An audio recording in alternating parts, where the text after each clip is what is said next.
Welcome to our channel. Today we how to install SSH keys for GitHub on Windows with OpenSSH step by step clearly. Open the Start menu on your Windows device.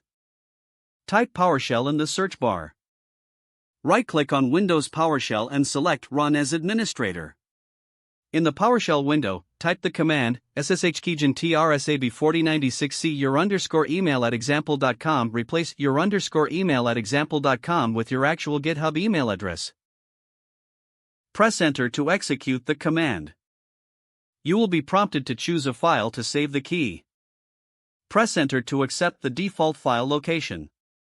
If you want to add a passphrase, enter one now, or press Enter to leave it empty.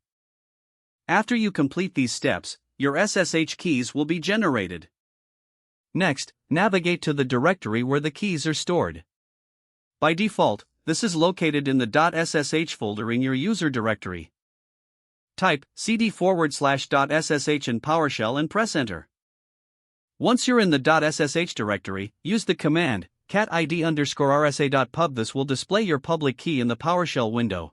Select the entire key from the beginning to the end, making sure to include all characters. Right-click to copy the key to your clipboard. Now, open your web browser and go to github.com. Log in to your GitHub account.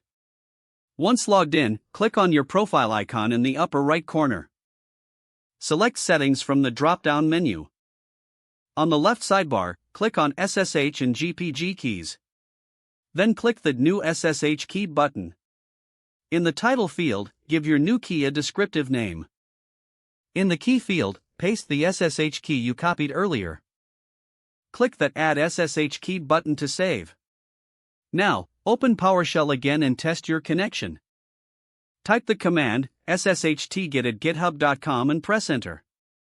If everything is set up correctly, you will see a message indicating a successful connection. Your SSH keys are now installed and ready for use with GitHub on Windows. If the page does not load, refresh the browser or try again in a private or incognito window. Make sure you are using the correct email address, then retype it carefully to avoid small typos. Don't forget to like this video and subscribe to our channel for more step-by-step tech guides.